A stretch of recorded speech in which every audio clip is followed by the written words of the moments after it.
Hello friends, എല്ലാ കൂട്ടുകാർക്കും നമ്മുടെ മൗനരാഗത്തിന്റെ അങ്ങനെ ക്ലൈമാക്സ് പ്രൊമോയിലേക്ക് കടന്നുകൊണ്ടിരിക്കുകയാണ്. അതെ, നമ്മുടെ ക്ലൈമാക്സ് ആയിട്ടോ. ഇന്നത്തെ പ്രൊമോ കണ്ടപ്പോൾ അത് നമുക്ക് പൂർണ്ണമായിട്ട് വിശ്വാസവും ആ രീതിയിലാണ് പ്രൊമോ കാണിച്ചത്.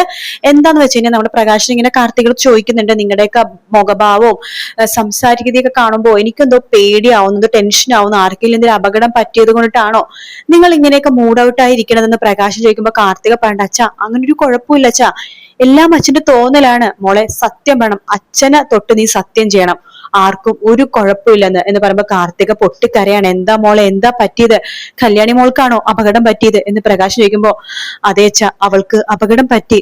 അപകടം പറ്റിയെന്ന്, എന്ത് പറ്റി, എന്റെ മോൾക്ക് എന്ത് പറ്റി, എന്റെ മോൾ എവിടെയാണ് എന്നൊക്കെ പ്രകാശ് ചോദിക്കുമ്പോൾ കാർത്തിക പറയണ്ട്, അവളും കിരണും കൂടി രാവിലെ സൈറ്റിലേക്ക് പോയതാണ്. സരയു കൺസ്ട്രക്ഷൻ ചെയ്ത ഒരു സൈറ്റിലേക്ക് അവർ പോയതായിരുന്നു. കിരൺ പുറത്തുനിന്ന് കാര്യങ്ങളൊക്കെ നോക്കിക്കൊണ്ടിരിക്കുമ്പോൾ കല്യാണി അകത്ത് ഇന്റീരിയർ വർക്കിന്റെ കാര്യങ്ങളൊക്കെ ചെക്ക് ചെയ്തുകൊണ്ടിരിക്കുന്ന സമയത്താണ് ആ ബഗാസ് എന്ന് പറഞ്ഞ കിരണിന്റെ അമ്മാവനുണ്ടല്ലോ, അയാൾ അവിടെ ഒളിച്ചു നിൽക്കായിരുന്നു വലിയൊരു കത്തിയായിട്ട്. എന്നിട്ട് കിരൺ അടുത്തില്ലെന്ന് മനസ്സിലാക്കി അയാൾ കല്യാണിനെ കുത്തുമായിരുന്നു വെച്ചാ. കല്യാണി ഇപ്പോ സീരിയസ് ആയിട്ട് ഹോസ്പിറ്റലാണോ, ഓപ്പറേഷൻ കഴിഞ്ഞിട്ട് ഒന്നും പറയാനായിട്ടില്ലെന്നാ ഡോക്ടർ പറഞ്ഞത്. എന്നിട്ട് നിങ്ങൾക്ക് എന്റെ അടുത്ത് നിന്ന് മറച്ചു വെച്ചു അല്ലേ, എന്റെ മോൾക്ക് എന്തിനു സംഭവിച്ചാൽ ഞാൻ അവ ആരെയും വെറുതെ വിടില്ല എന്നൊക്കെ പറഞ്ഞിട്ട് പ്രകാശൻ അവിടെ നിന്ന് അപ്പൊ തന്നെ വേഗം തന്നെ പുറപ്പെടുവാട്ടോ. തൊട്ട് മേലെ കാർത്തികയും പോകുന്നുണ്ട്, അച്ഛനെ കൊണ്ടുപോകാം എന്ന് പറഞ്ഞുകൊണ്ട് കാർത്തിക പ്രകാശിനെ വണ്ടി കയറ്റിക്കൊണ്ട് ഹോസ്പിറ്റലിലേക്ക് പോവാണ്. ഹോസ്പിറ്റലിലേക്ക് പോയിട്ട് പ്രകാശനാണെങ്കിൽ അവിടെ ആർക്കും ചോദിക്കാതെ ഓപ്പറേഷൻ തിയേറ്ററിന്റെ ഉള്ളിലേക്ക് കയറുമ്പോൾ കല്യാണിയുടെ ബോധമില്ലാതെ കിടക്കാട്ടോ.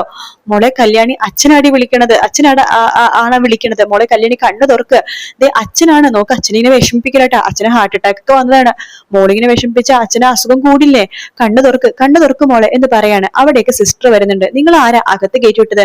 ഇതെന്റെ മോളാണ് സിസ്റ്റർ. ആയിക്കോട്ടെ, പക്ഷെ ഇപ്പൊ അകത്ത് കയറാൻ പാടില്ല, പുറത്തിറങ്ങ്, കുറച്ച് കഴിയുമ്പോഴേക്കും സാറിനെ ഞങ്ങൾ വിളിക്കാം, ഇപ്പൊ പുറത്തേക്ക് പോ, അങ്ങനെ ശല്യം ചെയ്യില്ലേ പേഷ്യന്റിന് എന്ന് പറയാണ്. അങ്ങനെ പ്രകാശം പുറത്തിരുന്ന് ഇങ്ങനെ പൊട്ടിക്കരഞ്ഞോണ്ടിരിക്കാട്ടോ. അതിനുശേഷം പിന്നീട് കാണിക്കുന്നത് വീണ്ടും കിരണിനെയും വേലുവിനെയും രതീഷിനെയാണ്. അവർ പാതിരാത്രി ആവണ വരെ ഇങ്ങനെ കാത്തിരിക്കുകയാണ്, കാണാൻ കുറുനരികളൊക്കെ ഒന്നുകൂടി കൂടട്ടെ എന്ന് വെച്ചിട്ട്. അങ്ങനെ രാഹുലിന്റെ മുഖത്ത് വായിൽ ഇങ്ങനെ കെട്ടിട്ടിട്ടുണ്ടായിരുന്നു, ഒരു തുണി വെച്ചിട്ടുണ്ടായിരുന്നു സംസാരിക്കാതിരിക്കാനായിട്ട്. കയ്യും കാലൊക്കെ കെട്ടിട്ട് നടുക്കാട്ടിൽ കൊണ്ടുപോയി വെക്കുകയാണ്. വേലു പറയുന്നുണ്ട്, സാറേ ഇവിടെ വെച്ചാൽ മതി, ഏറ്റവും കൂടുതൽ കുറുനരികൾ വന്നത് ഈ സ്പോട്ടിലാണ്, പിന്നെ ഇവിടെ വെച്ചിട്ട് ആരെങ്കിലും കുറുനരികൾ ഭക്ഷിച്ചു കഴിഞ്ഞാൽ രാവിലെ ആകുമ്പോഴേക്കും മാംസവും എല്ലും കഷ്ണമൊക്കെ എന്തെങ്കിലും കിടക്കണത് കാണാം, എങ്കിൽ അങ്ങനെ എന്തെങ്കിലും കിടക്കണമെങ്കിൽ ഇയാളെ ചിതാഭസ്മം എടുത്തിട്ട് ഒഴുക്കായിരുന്നു, അല്ലെങ്കിൽ വല്ല ആംബുലൻസിലും കയറ്റി വിടായിരുന്നു, അയാളുടെ ഭാര്യ മോളും അതെങ്കിലും കാണട്ടെ എന്ന് കിരൺ പറഞ്ഞപ്പോ രതീഷ് പറഞ്ഞു, കിരൺ സാറേ എനിക്കിപ്പോഴും സംശയമുണ്ട് ഇതിനൊക്കെ പേരിൽ ആ സരയു ആണോന്ന്, നീ പറഞ്ഞ പോലെ ആണെന്ന് ഞാനൊന്നും കൂടി നോക്കട്ടേടാ എന്ന് കിരൺ പറയാണ്. അങ്ങനെ നമ്മുടെ വേലു പറഞ്ഞു, ഇനിയിപ്പൊ നമുക്ക് പോയാലോ സാറേ? പോവണ്ട, നമുക്ക് ഇവന്റെ കയ്യിലെ ഇവന്റെ വായിലെ വെച്ചേക്കാൻ തുണി, തിരികെ വെച്ചേക്കുന്ന തുണി എടുത്ത് മാറ്റാം, അപ്പൊ ശബ്ദം ഉണ്ടാക്കില്ലേ എന്ന് രതീഷ് ചോദിക്കുമ്പോ ശബ്ദം ഉണ്ടാക്കട്ടെ, ഒച്ചത്തിൽ ശബ്ദം ഉണ്ടാക്കട്ടെ, ഇവനേക്കാൾ ഒച്ചത്തിൽ കുറുനരികൾ ശബ്ദം ഉണ്ടാക്കും, ഇവിടെ വരുന്ന കാട്ടുമൃഗങ്ങൾ ഇവനേക്കാൾ ഒച്ചത്തിൽ ഓരിയിടും, ഇവനെ കാണുന്ന സന്തോഷത്തിൽ, കാരണം അത്രമാത്രം ഉണ്ടല്ലോ വിശപ്പടക്കാനായിട്ട്, ഒരാഴ്ചത്തേക്ക് മൃഗങ്ങൾക്ക് ഇനി വേറെ ഒന്നും കഴിക്കേണ്ട, അവരിവനേക്കാളും ഒച്ചെടുക്കുമ്പോ ഇവൻ അവരെക്കാളും ഒച്ചെടുക്കട്ടെ, രണ്ടൊച്ചയും കൂടി നമുക്ക് കേൾക്കാം ദൂരെ നിന്നിട്ട്, ഇവന്റെ വായിലെ തുണി തിരികെ ഇത് മാറ്റാം എന്ന് പറഞ്ഞിട്ട് നമ്മുടെ കിരൺ ആ വായിൽ കെടുത്തിരുന്ന തുണി തിരികെ മാറ്റാട്ടോ. രാഹുൽ പണ്ട്, വേണ്ട മോനെ, എന്നെ ഉപേക്ഷിച്ച് പോവല്ലേ, ഞാനിൽ ഒന്നിനും ഇല്ല, സത്യം എല്ലാം മറന്നു മാറി, ഞാനിൽ ഒന്നിനും ഇല്ല, എങ്കിൽ താൻ സത്യം പറയടോ, എന്തിനാണ് താൻ ഇത് ചെയ്തത്, ആ സത്യം താൻ പറയടോ എന്ന് രതീഷ് ചോദിക്കാണ്. സത്യം പറ, തന്റെ മോൾക്ക് കിട്ടില്ല താൻ ഇങ്ങനെ ചെയ്തത് എന്ന് ചോദിക്കാണ്. അങ്ങനെ അവസാനം രാഹുൽ ആ സത്യം പറയാണ്, അതെ ഞാൻ എന്റെ മോൾക്ക് വേണ്ടിയിട്ട് തന്നെയാണ് ഇങ്ങനെയൊക്കെ ചെയ്തത്, അവൾക്ക് കിരണിനോടും കല്യാണത്തും വല്ലാതെ സ്നേഹവും കാര്യങ്ങളൊക്കെ തന്നെയായിരുന്നു, പിന്നീട് കുറച്ച് ദിവസങ്ങൾക്ക് മുമ്പ് അവൾക്ക് കല്യാണത്തിന് ദേഷ്യം കൂടി തുടങ്ങി, മനോഹരനെ കുഞ്ഞിനെ കാണിക്കാൻ തുടങ്ങിയപ്പോ, അങ്ങനെ കല്യാണത്തിലുള്ള ദേഷ്യം കൂടി കിരണിനോടുള്ള സ്നേഹം കൂടുതലായി പോയത്. ഇപ്പൊ അവൾക്ക് കിരണിനെ വേണോന്നൊരു ആഗ്രഹമുണ്ട്, അപ്പൊ ആഗ്രഹം സാധിച്ചു കൊടുക്കാനായിട്ടാണ് ഞാൻ. അങ്ങനെ ഇതിനെല്ലാത്തിനും കാരണം സരയുവാണ് എന്നുള്ള മഹാസത്യം രാഹുലിന്റെ വായിൽ തന്നെ അവരെല്ലാവരും അറിയാട്ടോ. ആ സമയത്ത് രതീഷ് പറഞ്ഞിട്ട്, കണ്ടില്ലേ സാറേ, ഞാൻ പറഞ്ഞില്ലേ ഇതിനെല്ലാത്തിനും അവളായിരിക്കും ഒത്താശ ചെയ്തത്, ആ സരയു, എന്തായാലും തന്നെ ഞങ്ങൾ ജീവിക്കാൻ സമ്മതിക്കലോട്, താൻ ഇവിടെ കിടന്ന് മരിക്ക് എന്ന് പറഞ്ഞിട്ട് കിരൺ രാഹുലിനെ അവിടെ തന്നെ ഉപേക്ഷിക്കുകയാണ്. ശേഷം കിരണും രതീഷും വേലു പണ്ട്, സാറ് പൊയ്ക്കോ ഹോസ്പിറ്റലിൽ, കല്യാണി അവിടെ കണിച്ചോടെ ഒറ്റയ്ക്കല്ലേ, സാറ് പൊയ്ക്കോ, ഇയാളുടെ കാര്യം നാളെ രാവിലെ അവരെ വിളിച്ചു പറയാം എന്ന് പറയാണ്. രതീഷ് പണ്ട്, അതെ സാറേ നമുക്ക് പോകാം, എന്തിനാണ് ഇവന്റെ ശബ്ദവും കരച്ചിലൊക്കെ കേൾക്കണത്, നമുക്ക് വല്ല പ്രാന്ത് പിടിക്കും, വാ പോവാന്ന് പറഞ്ഞിട്ട് രതീഷ് കിരണിനെ കൂട്ടിക്കൊണ്ട് നേരെ ഹോസ്പിറ്റലിലേക്ക് പോവാണ്. അപ്പോഴേക്കാണ് കിരണ കാത്തിരുന്ന സന്തോഷ വാർത്ത വരുന്നു കേട്ടോ. ഡോക്ടർ പറയുന്നുണ്ട് കല്യാണി കണ്ണു തുറന്നു, ഇനി പേടിക്കാനൊന്നുമില്ല, എല്ലാം നന്നായിട്ട് തന്നെ സംഭവിച്ചു എന്ന് പറയാൻ അവിടെ പ്രകാശനുണ്ട് കേട്ടോ.